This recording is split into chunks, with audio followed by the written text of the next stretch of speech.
I recently read Arthur C. Clarke's 2001 Space Odyssey and I was mesmerized. It was a great trip. I want to share my opinion on the book and to compare it to Stanley Kubrick's classic adaptation. I will try to not to spoil everything, although I have no idea how you missed the film. I try to focus more on the message and the main differences between the novel and the film.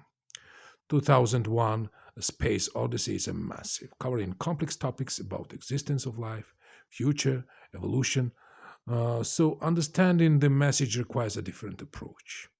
The story arc is the same in both movie and the novel, but there are some important differences I want to highlight.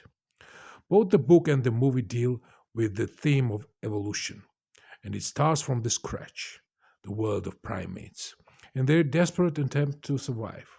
Human evolution begins after the first contact with the monolith. And we got the first difference between the film and the book.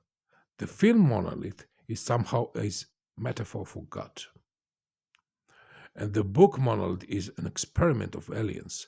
There's a flicker of the information about them trying to influence other species, but it seems that only primates respond they call, and after that, the monolith disappeared. The story continues on the lunar station. Dr. Herbert Floyd arrives from the Earth to report the collision with the monolith that was found one of the moon craters. Stanley Kubrick created some beautiful views of the space and humanity on the space station and off base, although I found it a bit unconvincing. Yes, I'm sure it was a real uh, bomber in 1968, but to be honest, I can't imagine such white, super clean, and bright outstand uh, base with the postmodern furniture and beautiful ladies in the usual trendy dress.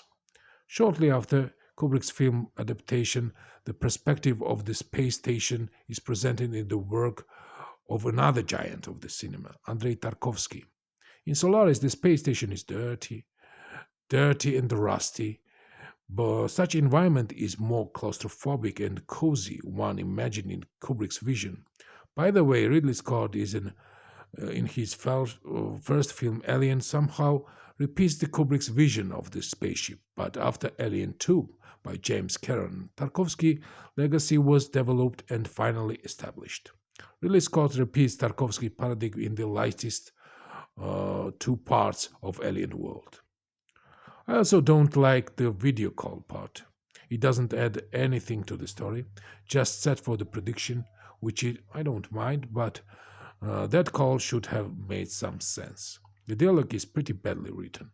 On the other hand, the book's journey in the moon is more adventurous. Dr. Floyd meets Moonchild, who is healthier, smarter, and grows faster, and ages later due to the low gravity. I think this prediction is more interesting, especially now when we may witness human colony on extraterrestrial base in our life cycle. The third part of the story is the discovery of the spaceship, which is controlled by the artificial intelligence hull. David Bowman and Frank Poole are conscious people on the board to the mission of Saturn. Hull is heuristically programmed algorithmic computer that resembles friendly crew member but somehow goes crazy. I can understand the hull is a message for human evolution that should be avoided because humans should develop themselves and we shouldn't be dependent on machines to do everything for us. The topic is covered in Frank Herbert's Dune as well, where people use mentored computers instead of machines because they rebelled against people. Anyway, there is a small problem, both in the film and in the book.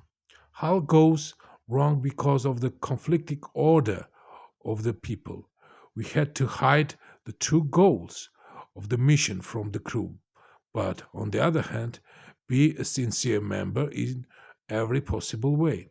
So the reason for the Hal error is people's order. Otherwise, it would work without problems. Because there was no single case when supercomputers were wrong. So it doesn't make sense as a message.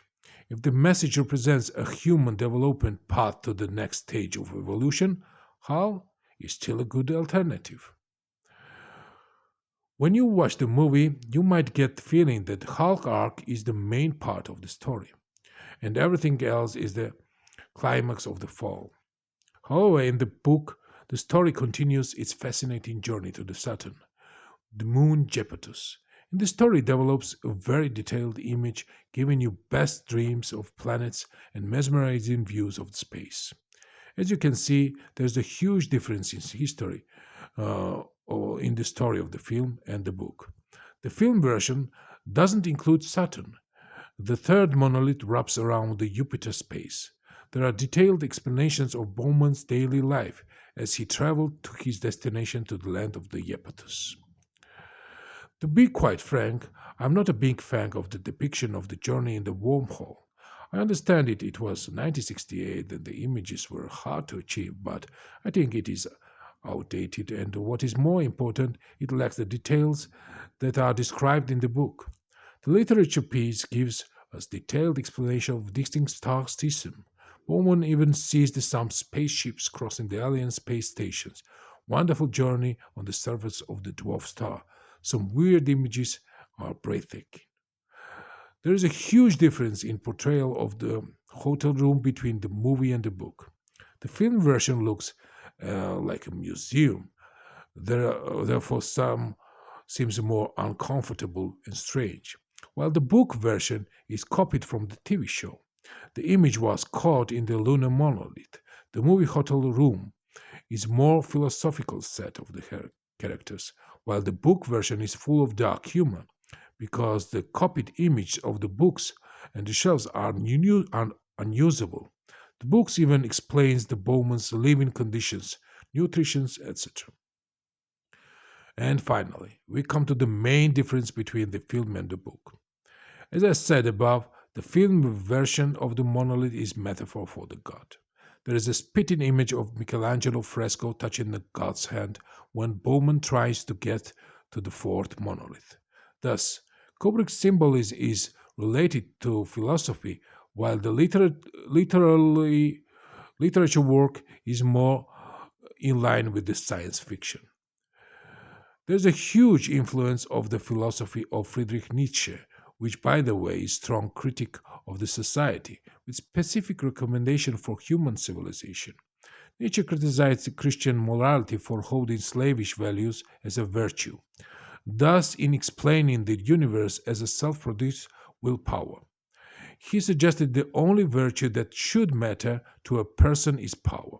He proposed the birth of the superhuman, Ubermensch.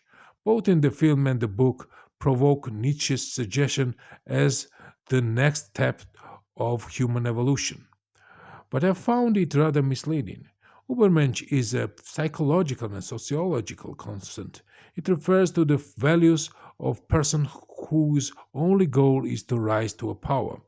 The only way to the happiness is overcome obstacles. The humans, superhuman is the eternal thirst of the superiority. There has never been a society of superhumans in the history of mankind, although there was an ugly attempt on the part of the Nazi regime. I believe we have examples of superhuman personalities such as Alexander, Julius Caesar, Genghis Khan, Napoleon Bonaparte.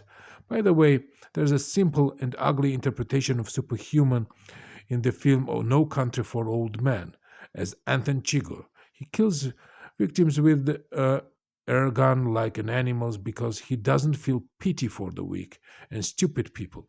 But this is also wrong because superhuman is creator, not destroyer.